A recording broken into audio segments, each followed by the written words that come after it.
Iran যুদ্ধ নিয়ে একদিকে যেমন আমাদের আবেগ আছে, আরেকদিকে তেমন আমাদের শঙ্কাও আছে। কুয়েতে কয়েকটি মার্কিন যুদ্ধবিমান, যার এক একটির দাম বিলিয়ন ডলারের মতো। ট্রাম্প কিন্তু বরাবরই বলে আসছেন যে ইরাক আক্রমণের স্ট্র্যাটেজি ভুল ছিল। বিমান পরিবহন যে ব্যবসা, সেটি করোনার পর সর্বোচ্চ বাজে অবস্থায় আসছে।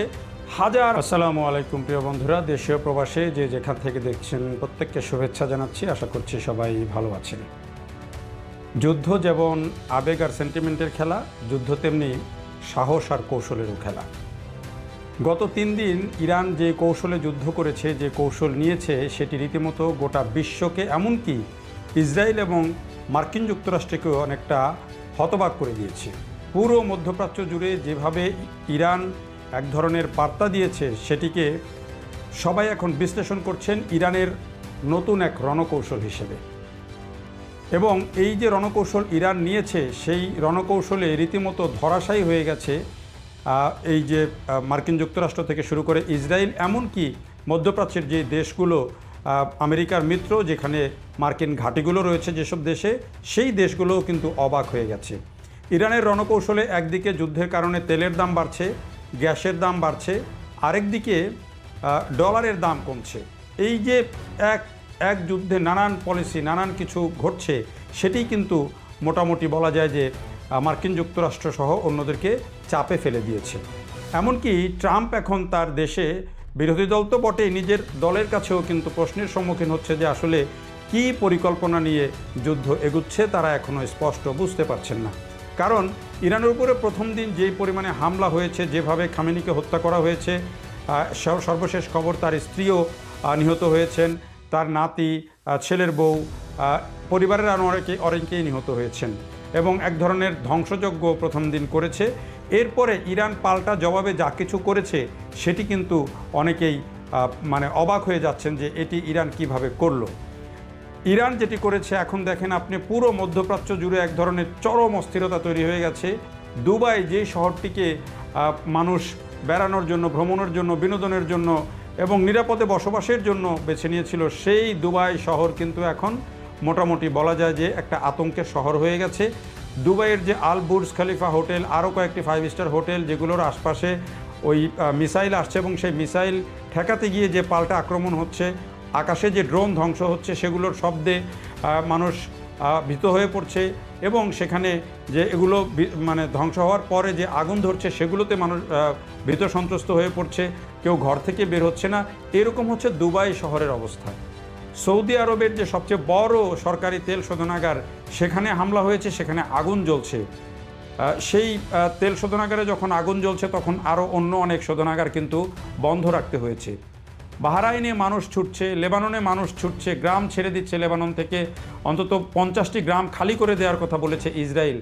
এই পরিস্থিতির মধ্যে পড়েছে কুয়েতে কয়েকটি মার্কিন যুদ্ধবিমান, যার এক একটির দাম বিলিয়ন ডলারের মতো, F-15 যেটি, সেই কয়েকটি যুদ্ধবিমান বিধ্বস্ত হয়েছে, যেটি কুয়েত জানিয়েছে যে মার্কিন কয়েকটি যুদ্ধবিমান বিধ্বস্ত হয়েছে। এই রকম একটা পরিস্থিতির মধ্যে আর ইসরায়েলের মধ্যে ইসরায়েলে তো মুহুর্মুহু ইরান যেই মিসাইল এবং ক্ষেপণাস্ত্র হামলা, সেগুলো তো চালাচ্ছেই।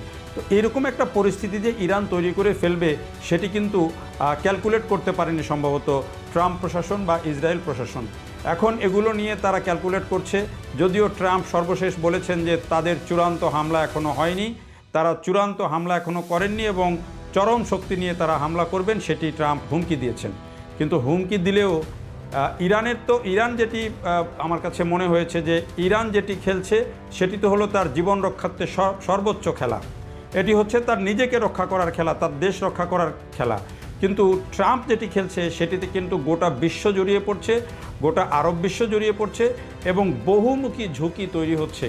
একদিকে ডলারের দামের চিন্তা, আরেকদিকে তেলের দাম বেড়ে যাচ্ছে, আরেকদিকে গোটা বিশ্বে মানুষের নিরাপত্তা বিঘ্নিত হয়ে যাচ্ছে বিভিন্ন অঞ্চলে, আরেকদিকে হচ্ছে এই প্রথমবারের মতো করোনার পর যেই এভিয়েশন বিজনেস যেটিকে বলা হয়, যে বিমান পরিবহন যে ব্যবসা, সেটি করোনার পর সর্বোচ্চ বাজে অবস্থায় আসছে। হাজার হাজার ফ্লাইট বাতিল হচ্ছে বিভিন্ন দেশ থেকে, শুধু মধ্যপ্রাচ্যের নয়, অন্যান্য অঞ্চলেও। ফলে এই ব্যবসার উপর কিন্তু মারাত্মক প্রভাব পড়ছে। এই যে প্রভাবগুলো, সেই প্রভাবগুলো কিভাবে কাটিয়ে উঠবেন ট্রাম্প এই যে গোটা মানে এই যুদ্ধ পরিকল্পনা বা এই যুদ্ধ দিয়ে যে পুরো পরিস্থিতিকে, পুরো এক অঞ্চলকে তিনি বিপর্যয়ের মধ্যে ফেলে দিয়েছেন, সেটিকে কিভাবে টেনে তুলবেন বা এইসব দেশগুলোকে তিনি কিভাবে উদ্ধার করবেন, সেই জায়গাগুলোতে কিন্তু সুস্পষ্ট কোনো দিক নির্দেশনা নেই, যেটি ট্রাম্পের দলের লোকজন তো বটেই, এমনকি তার বিরোধী শিবিরের লোকজনও এই প্রশ্ন তুলেছে যে তাদেরকে পরিষ্কার করতে হবে অবস্থান, যে আসলে যুদ্ধ কোন দিকে যাচ্ছে, কি হচ্ছে।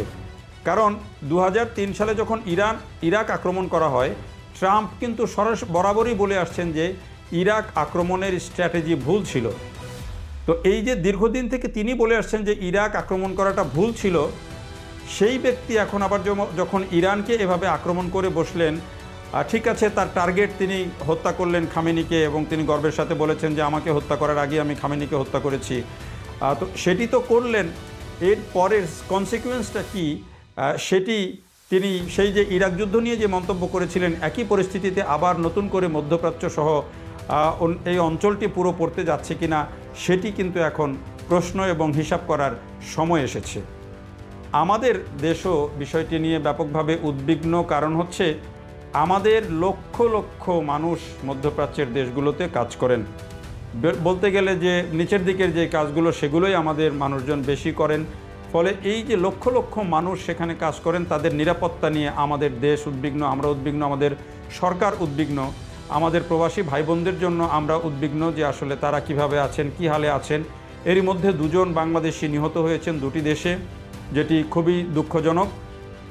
এখন যদি এই পরিস্থিতি, উত্তপ্ত পরিস্থিতি আরও চলতে থাকে, ইরানের হামলা যদি অন্যান্য দেশগুলোর উপরে আরও বাড়তে থাকে এবং সেটি যদি পরিসর বাড়ে, তাহলে আমাদের নাগরিকরাও কিন্তু নিরাপত্তাহীন হয়ে পড়বেন। আরব বিশ্বের বা মধ্যপ্রাচ্যের দেশগুলোতে যে শ্রমবাজার, সেখানে একটা খুব বড় ধাক্কা পড়বে, যেটি সরাসরি আমাদের অর্থনীতিতে হিট করবে। একদিকে তো তেলের সমস্যা তো আছেই, তেলের ক্রাইসিস তো হবেই, পাশাপাশি আমাদের শ্রমবাজার সেটি কিন্তু বড় ধরনের ধাক্কা খাবে। ফলে ইরান যুদ্ধ নিয়ে একদিকে যেমন আমাদের আবেগ আছে, আরেকদিকে তেমন আমাদের শঙ্কাও আছে। এই কারণে কিন্তু দেখেন, বাংলাদেশ সরকার প্রথম দিকে একটা নামকা ওয়াস্তে বলা যায় যে ইরানকে দোষী করেই এক ধরনের একটা প্রতিবাদ দিয়েছিল, যেখানে ওআইসির মতো তারাও বলেছে যে এই যে দেশগুলো, অন্যান্য দেশগুলোতে ইরান যে হামলা করেছে সেটার নিন্দা জানিয়েছিল সরকার।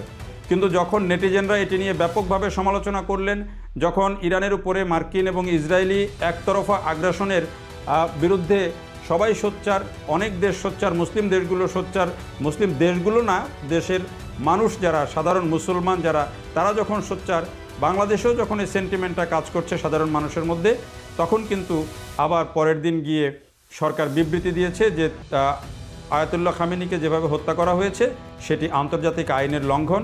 এই কথাটি বলে বাংলাদেশ তার একটা অবস্থানও কিন্তু আবার জানান দিয়েছে।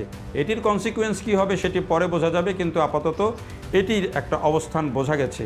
তো সব মিলিয়ে ইরান এবং ইসরায়েল মার্কিন যেই যুদ্ধ, সেটি এখন আসলে বেশিরভাগ জন আশঙ্কা করছেন যে এটি পুরো আরব মধ্যপ্রাচ্যের দেশগুলোতে ছড়িয়ে পড়তে পারে। কারণ ইরানের উপরে অন্য দেশগুলোর ক্ষোভ বাড়ছে, মানুষের ক্ষোভ, যেটি বুঝতে এক ধরনের, কিন্তু দেশগুলোর সরকারের ক্ষোভ বাড়ছে। ফলে এটি কোন দিকে মোড় নেয় সেটি কিন্তু একটা খুব ইন্টারেস্টিং বিষয়।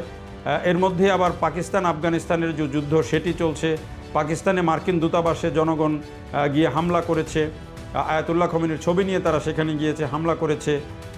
আফগানিস্তানের সাথে এই যে যুদ্ধ, সেটিকেও অনেকেই বলছেন যে পাকিস্তান মার্কিন যুক্তরাষ্ট্রের হয়ে তাদের পরামর্শে আফগানিস্তানে হামলা করেছে, যেটিকে অনেকেই বলছেন এটিও এক ধরনের কৌশল, যাতে আফগানিস্তানের লোকজন, তালেবানরা যেন ইরানকে কোনো রকম সহযোগিতা, সেটি যোদ্ধা দিয়ে হোক, যেভাবে হোক, কোনো সহযোগিতা যেন করতে না পারে। সে কারণে আফগানকে আগেই পাকিস্তানের মাধ্যমে ব্যস্ত করে ফেলা হয়েছে। তো যুদ্ধে নানা রকমের কৌশল কাজ করে, রণকৌশল কাজ করে, আবেগ কাজ করে, বিবেকও কাজ করতে হবে। সব মিলিয়ে আসলে এই যুদ্ধ পরিস্থিতির অবসান হওয়া দরকার, এবং সেটি হলে সবারই কল্যাণ। কারণ যুদ্ধ, এই ধরনের যুদ্ধ কখনো শান্তি বয়ে আনে না। আমরা আশা করি যে সবার মনেই শুভ বুদ্ধির উদয় হবে। দেখার জন্য সবাইকে অনেক ধন্যবাদ।